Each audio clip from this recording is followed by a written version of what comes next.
Hay un tema que la mayoría de los predicadores modernos ha decidido tocar lo menos posible. Un tema que las iglesias contemporáneas han suavizado, reinterpretado o directamente eliminado de sus enseñanzas dominicales. Un tema que cuando se menciona, produce incomodidad inmediata en cualquier audiencia. Y sin embargo, es el tema sobre el cual Jesús habló más que sobre el cielo. Es el infierno. Y lo que el Hijo de Dios dijo sobre ese lugar es tan específico, tan directo y tan aterrador, que muchos cristianos hoy preferirían no leerlo. Pero el Evangelio sin la advertencia del juicio no es el Evangelio que Jesús predicó. Y el cristianismo que ha eliminado el infierno, ha eliminado también la urgencia de la cruz. Hoy vamos a recorrer todo lo que la Biblia dice sobre el infierno, no para asustar, sino para presentar con honestidad lo que la Escritura enseña, lo que Jesús enseñó, y lo que cada ser humano necesita saber sobre el destino de los que mueren sin Cristo. Lo primero que hay que entender es que la palabra infierno en español traduce varias palabras hebreas y griegas diferentes que no significan exactamente lo mismo. En el Antiguo Testamento, la palabra hebrea es Sheol. Sheol se refiere al lugar de los muertos, el inframundo, el sepulcro en sentido amplio. No es exactamente lo que entendemos hoy por infierno. Es más bien el destino común de toda la humanidad antes de la resurrección de Cristo.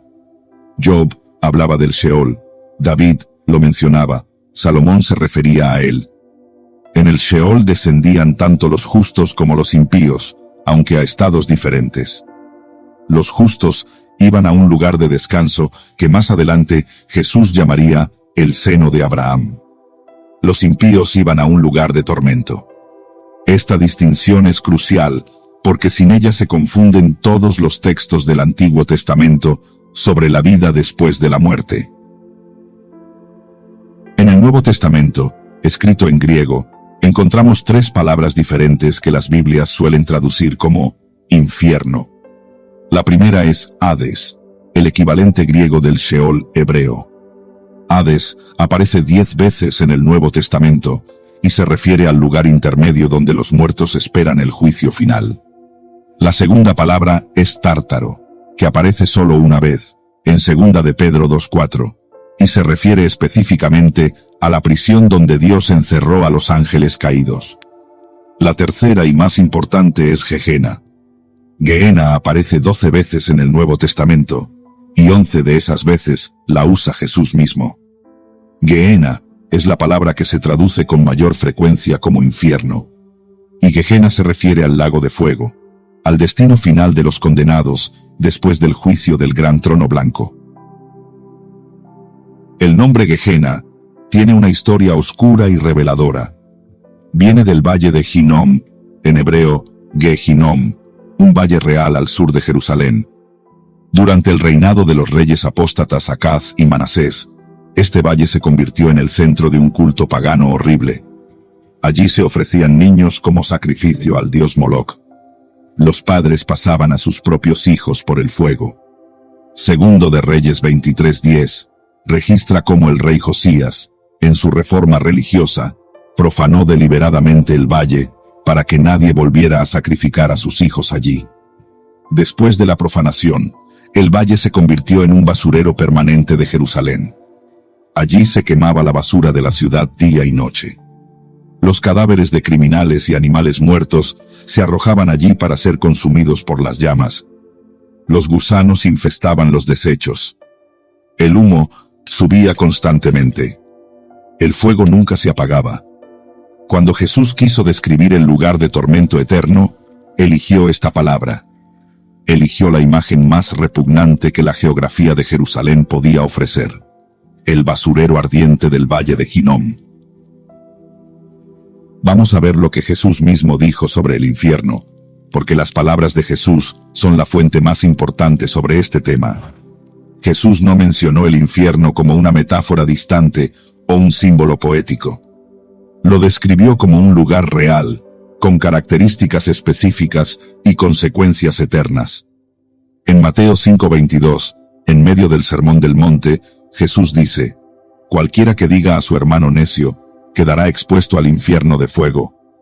En Mateo 5:29, advierte: si tu ojo derecho te es ocasión de caer, sácalo y échalo de ti, pues mejor te es que se pierda uno de tus miembros, y no que todo tu cuerpo sea echado al infierno. Jesús está hablando con una urgencia que las predicaciones modernas suaves han perdido. Está diciendo que es mejor sufrir cualquier pérdida temporal antes que terminar en el lugar de tormento eterno. En Mateo 10:28, Jesús va aún más lejos. No temáis a los que matan el cuerpo, mas el alma no pueden matar. Temed más bien a aquel que puede destruir el alma y el cuerpo en el infierno. Aquí Jesús establece dos verdades cruciales. Primera, hay alguien con la autoridad de destruir alma y cuerpo en el infierno. Ese alguien es Dios mismo, no el diablo, como muchos creen erróneamente. Segunda, el infierno afecta tanto al cuerpo como al alma. No es un estado puramente espiritual o simbólico. Es un lugar donde el ser humano experimenta consecuencias físicas y espirituales reales. En Marcos 9, capítulo central para entender el infierno, Jesús repite 3 veces la misma frase con énfasis sobrenatural. Versículos 43 al 48. Si tu mano te fuere ocasión de caer, córtala. Mejor te es entrar en la vida manco, que teniendo 2 manos ir al infierno, al fuego que no puede ser apagado, donde el gusano de ellos no muere, y el fuego nunca se apaga. Y si tu pie te fuere ocasión de caer, córtalo. Mejor te es entrar a la vida cojo, que teniendo 2 pies ser echado en el infierno, al fuego que no puede ser apagado, donde el gusano de ellos no muere, y el fuego nunca se apaga. Y si tu ojo te fuere ocasión de caer, sácalo. Mejor te es entrar en el reino de Dios con un ojo, que teniendo 2 ojos ser echado al infierno, donde el gusano de ellos no muere, y el fuego nunca se apaga. 3 veces. Donde el gusano no muere, y el fuego nunca se apaga. Esta repetición no es retórica. Jesús está citando directamente a Isaías 66:24, el último versículo del libro de Isaías, donde el profeta describe el destino de los rebeldes contra Dios con esas exactas palabras. El gusano que no muere, el fuego que no se apaga, eternidad sin alivio. Algunos teólogos modernos han intentado argumentar que estas descripciones son metafóricas, que el infierno es solo una imagen del juicio, no un lugar literal con sufrimiento real. Pero hay un problema serio con esa interpretación. Si el infierno es solo una metáfora, entonces el cielo también lo es. Si el fuego del infierno es simbólico, entonces el río de vida del cielo también es simbólico. No se puede aplicar lecturas literales al cielo y lecturas metafóricas al infierno sin caer en una inconsistencia hermenéutica grave. Jesús habló con la misma seriedad sobre ambos lugares. Si uno es real, el otro también lo es. La parábola del rico y Lázaro, en Lucas 16:22 al 31, es la descripción más detallada del estado de los muertos, antes del juicio final que tenemos en toda la Biblia. Es importante notar que Jesús no presenta esto como una parábola en el sentido estricto. En las parábolas de Jesús, los personajes nunca tienen nombre. Aquí Lázaro tiene nombre. Esto sugiere que Jesús está relatando algo más cercano a una historia real que a una ilustración simbólica. El relato dice así: había un hombre rico, que se vestía de púrpura y de lino fino, y hacía cada día banquete con esplendidez. Había también un mendigo llamado Lázaro, que estaba echado a la puerta de aquel, lleno de llagas, y ansiaba saciarse de las migajas que caían de la mesa del rico. Y aún los perros venían y le lamían las llagas. Aconteció que murió el mendigo, y fue llevado por los ángeles al seno de Abraham. Y murió también el rico, y fue sepultado. Lucas 16:19 al 22. Aquí Jesús describe la muerte de 2 hombres y sus destinos opuestos. Lázaro, el mendigo justo, es llevado por los ángeles al seno de Abraham. el lugar de descanso de los justos antes de la resurrección. El rico, sin nombre, es simplemente sepultado. No hay ángeles que lo lleven. No hay descanso esperándolo. Y luego Jesús continúa con detalles que han sido objeto de estudio durante siglos. Versículos 23 al 24. Y en el Hades alzó sus ojos, estando en tormentos, y vio de lejos a Abraham y a Lázaro en su seno. Entonces él, dando voces, dijo: Padre Abraham, ten misericordia de mí, y envía a Lázaro, para que moje la punta de su dedo en agua, y refresque mi lengua, porque estoy atormentado en esta llama. Notemos varios detalles. Primero, el rico está consciente.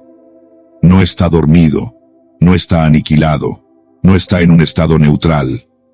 Está plenamente consciente de su situación, de su identidad y de sus recuerdos.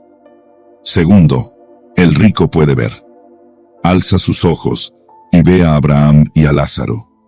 Hay percepción en el lugar de tormento. Tercero, el rico siente. Está atormentado, dice. Estoy atormentado en esta llama. El sufrimiento es real, palpable, físico. Cuarto, el rico recuerda. Recuerda a sus hermanos vivos, recuerda su vida pasada, recuerda lo que pudo haber hecho. La memoria sigue intacta. Y quinto, el rico puede comunicarse. Tiene una conversación completa con Abraham desde el lugar de tormento. La respuesta de Abraham es igualmente reveladora. Versículos 25 al 26. Pero Abraham le dijo: Hijo, acuérdate que recibiste tus bienes en tu vida, y Lázaro también males. Pero ahora, éste es consolado aquí, y tú atormentado. Además de todo esto, una gran sima está puesta entre nosotros y vosotros, de manera que los que quisieren pasar de aquí a vosotros, no pueden, ni de allá pasar acá. Una gran sima. Un abismo infranqueable. Esto significa que después de la muerte, no hay segunda oportunidad. No hay forma de cruzar de un lado al otro. El lugar donde mueres determina dónde pasas la eternidad. Esa es la enseñanza directa de Jesús.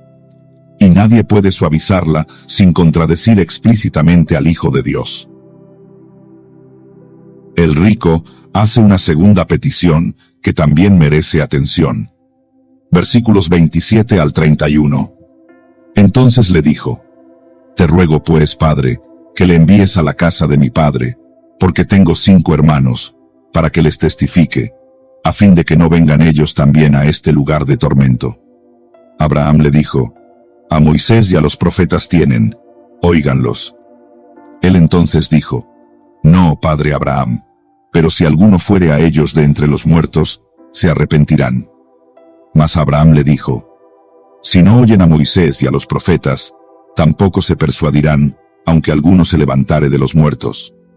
Esta última frase es proféticamente devastadora. Jesús está anticipando su propia resurrección. Está diciendo que incluso después de que Él mismo se levante de los muertos, habrá personas que no creerán. Y la historia ha confirmado esa profecía exactamente. ¿Quién va al infierno según la Biblia? Esta pregunta merece una respuesta clara y honesta. Apocalipsis 21:8 da una lista específica. Pero los cobardes e incrédulos, los abominables y homicidas, los fornicarios y hechiceros, los idólatras, y todos los mentirosos, tendrán su parte en el lago que arde con fuego y azufre, que es la muerte segunda. Notemos que la lista comienza con los cobardes. Los cobardes son aquellos que conocieron la verdad, pero no se atrevieron a vivirla por miedo al rechazo, al qué dirán, a perder reputación o conveniencia social. Es una advertencia particularmente dirigida a quienes han escuchado el Evangelio, pero han preferido el silencio cómodo en lugar de la confesión pública de Cristo.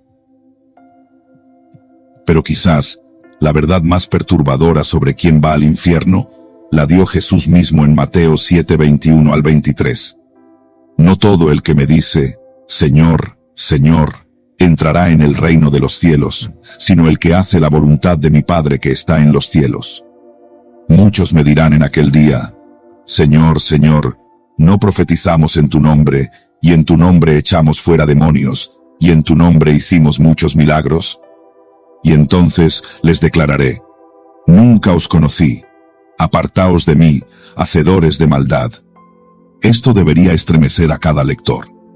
Jesús está diciendo que habrá personas que profetizaron en su nombre, que echaron fuera demonios, que hicieron milagros, y que de todas formas serán enviadas al infierno. Personas religiosas. Personas activas en el ministerio. Personas con experiencias sobrenaturales. Y aún así, Cristo dice que nunca las conoció. No basta con la actividad religiosa. No basta con los dones espirituales. No basta con la apariencia de santidad. Lo que importa es una relación real con Cristo y la obediencia genuina a la voluntad del Padre. ¿Cuánto dura el infierno? Esta pregunta ha generado debates teológicos durante siglos, y hay tres posiciones principales que merecen ser examinadas con honestidad. La primera es la posición tradicional, sostenida por la inmensa mayoría de la Iglesia a lo largo de la historia. Esta posición enseña que el infierno es eterno, sin fin, sin posibilidad de escape.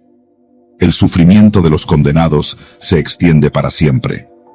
La segunda posición es el aniquilacionismo, que enseña que los condenados eventualmente dejan de existir, son destruidos por completo. Sufren por un tiempo proporcional a sus pecados, y luego son aniquilados. La tercera posición es el universalismo, que enseña que eventualmente todas las almas serán restauradas y reconciliadas con Dios, incluyendo a Satanás mismo. El infierno sería entonces un proceso de purificación temporal. ¿Qué dice la Biblia? El texto bíblico apoya consistentemente la posición tradicional.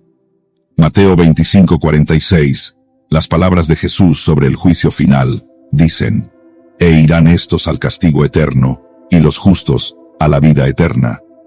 La misma palabra griega, aionios, traducida como eterno, se aplica tanto al castigo como a la vida. Si uno es eterno, el otro también lo es. No hay base lingüística para tomar uno como literal y el otro como temporal. Apocalipsis 14:11 dice: «El humo de su tormento sube por los siglos de los siglos. Y los que adoran a la bestia y a su imagen no tienen reposo de día ni de noche».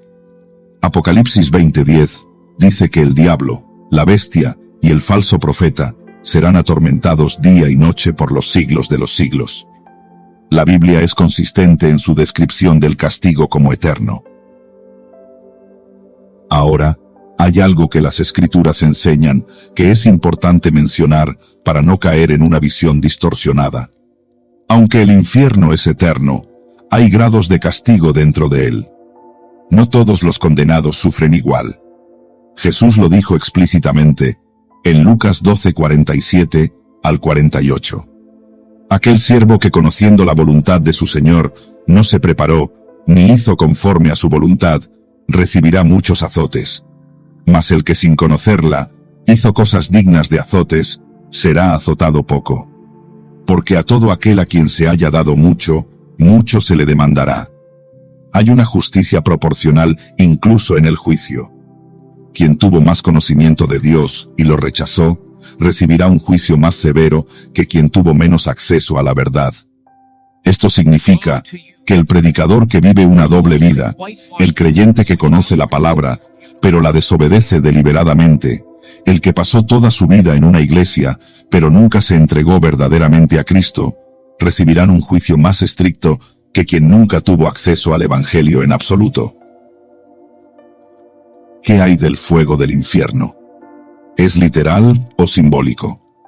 La Biblia presenta el fuego en términos tan consistentes y tan repetidos que es difícil descartarlo como mera metáfora. Pero también hay que entender que el fuego del infierno tiene características que ningún fuego terrestre tiene. Mateo 22:13 habla de tinieblas de afuera. Pero el fuego produce luz. ¿Cómo puede haber fuego y tinieblas al mismo tiempo? Esto sugiere que el fuego del infierno no es exactamente como el fuego que conocemos. Es una realidad espiritual y física a la vez, que produce sufrimiento real, pero cuyas propiedades trascienden la física natural que conocemos. Lo que la Biblia deja absolutamente claro es que es un lugar de sufrimiento extremo, real, consciente y eterno. No importa si llamas a ese sufrimiento metafórico o literal. Lo que importa es que es real.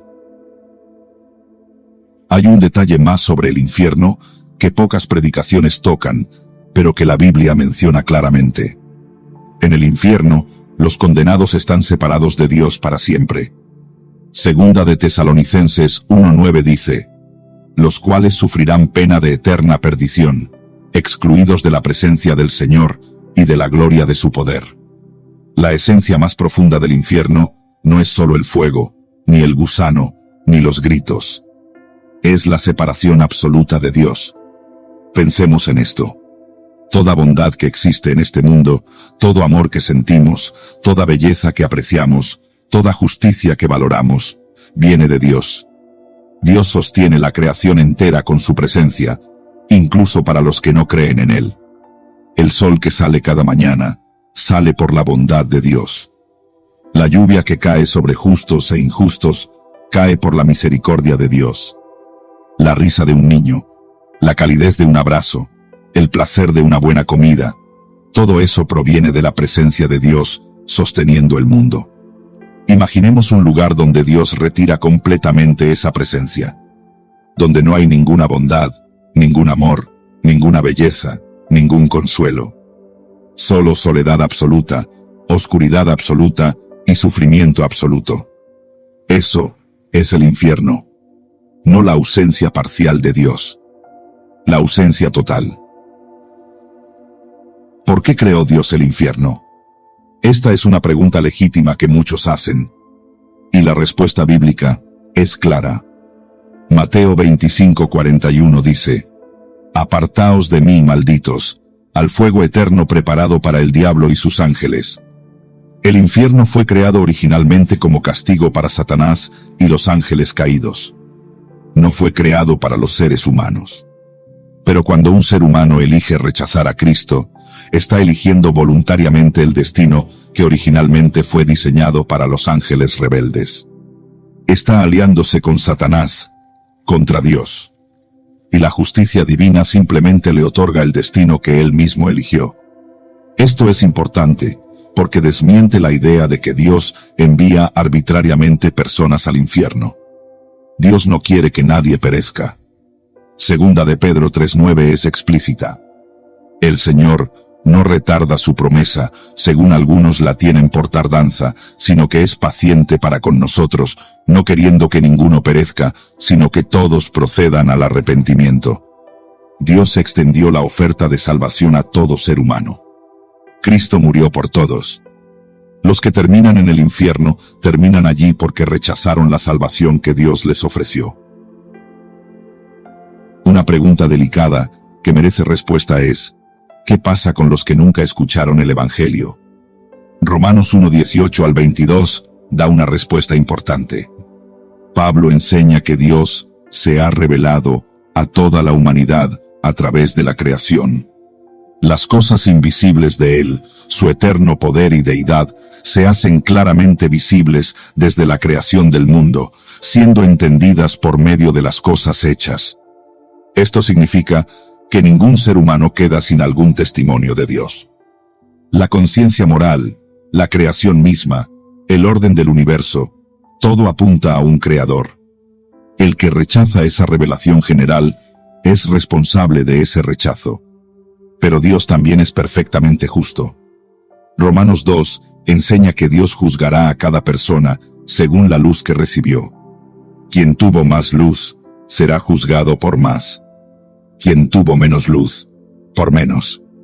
Pero todos serán juzgados con justicia perfecta. Y esa justicia es algo que solo Dios puede ejercer, porque solo Él conoce todos los corazones. Apocalipsis 20:11 al 15 describe el juicio final con detalles solemnes. Y vi un gran trono blanco, y al que estaba sentado en él, de delante del cual huyeron la tierra y el cielo, y ningún lugar se encontró para ellos.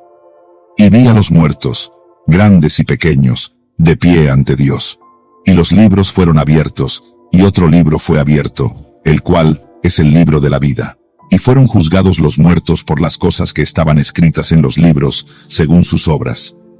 Y el mar entregó los muertos que había en él, y la muerte y el Hades entregaron los muertos que había en ellos, y fueron juzgados cada uno según sus obras. Y la muerte y el Hades fueron lanzados al lago de fuego. Esta es la muerte segunda. Y el que no se halló inscrito en el libro de la vida fue lanzado al lago de fuego. El criterio decisivo es estar inscrito en el libro de la vida. Y solo se inscribe en ese libro quien recibe a Jesucristo como Señor y Salvador. No se trata de pesar buenas obras contra malas obras. Se trata de tener el nombre escrito en el libro. Ahora bien, hay algo que hay que decir con la misma claridad con la que la Biblia habla del infierno. Dios no se complace en el sufrimiento de los condenados.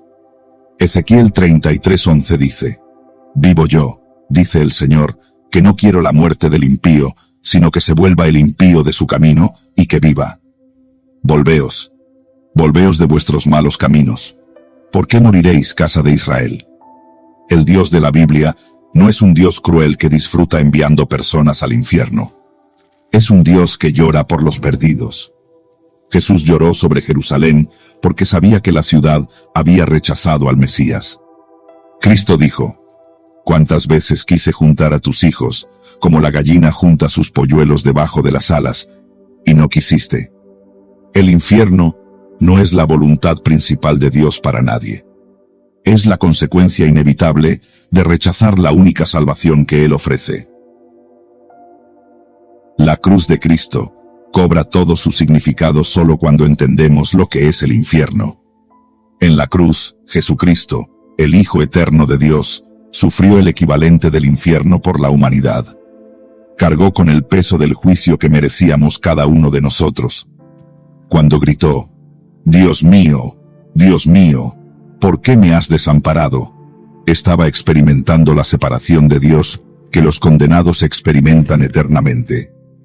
Pero Él la experimentó voluntariamente, y solo por unas horas, para que nosotros no tuviéramos que experimentarla nunca. Esa es la magnitud del amor de Dios. Esa es la profundidad del sacrificio de Cristo. Eliminar el infierno de la teología cristiana es eliminar la urgencia de la cruz. Si no había nada de qué salvarse, ¿por qué murió Cristo? La cruz solo tiene sentido si el infierno es real. Quiero preguntarte algo directo y honesto. Si murieras esta noche, ¿estás absolutamente seguro de dónde despertarías mañana? No te pregunto si vas a una iglesia. No te pregunto si fuiste bautizado. No te pregunto si tus padres eran cristianos o si tu nombre está en algún registro de membresía. Te pregunto si has reconocido tu pecado, si te has arrepentido genuinamente, si has recibido a Jesucristo como tu Señor y Salvador, si tu nombre está escrito en el libro de la vida. Porque si la respuesta es no, o si la respuesta es no estoy seguro, entonces lo más urgente que puedes hacer en este momento es resolver esa pregunta. No mañana, no el próximo domingo. Hoy, porque nadie tiene el mañana garantizado. Y la diferencia entre el cielo y el infierno es la diferencia entre haber recibido a Cristo y haberlo rechazado. Si estás escuchando esto y nunca le has entregado tu vida a Jesús, te invito a hacerlo ahora mismo.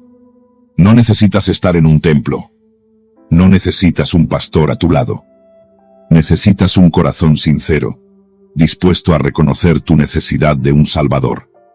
¿Puedes orar algo así? Señor Jesús, reconozco que soy pecador, que necesito tu salvación, que no puedo salvarme a mí mismo. Creo que moriste en la cruz por mis pecados y que resucitaste al tercer día. Te recibo hoy como mi Señor y Salvador. Te entrego mi vida. Escribe mi nombre en el libro de la vida.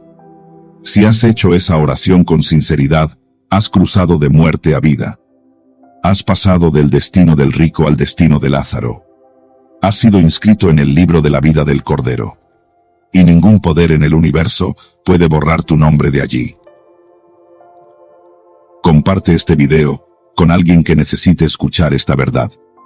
Hay personas en tu vida que están al borde de la eternidad sin saberlo. Hay familiares, amigos, compañeros que están corriendo hacia un destino que no comprenden. El amor verdadero no es el silencio cómodo que evita los temas difíciles. El amor verdadero es advertir, suplicar, presentar el Evangelio con la urgencia que merece. Si tú fueras el que se está dirigiendo al infierno sin saberlo, ¿no querrías que alguien te lo dijera? Suscríbete, porque cada semana seguimos recorriendo las verdades más profundas y más urgentes que las páginas de la Biblia guardan, con la misma honestidad, con la misma reverencia y con la misma convicción de que el Evangelio completo, incluyendo la advertencia del juicio, es la única buena noticia verdadera para una humanidad que se dirige hacia la eternidad.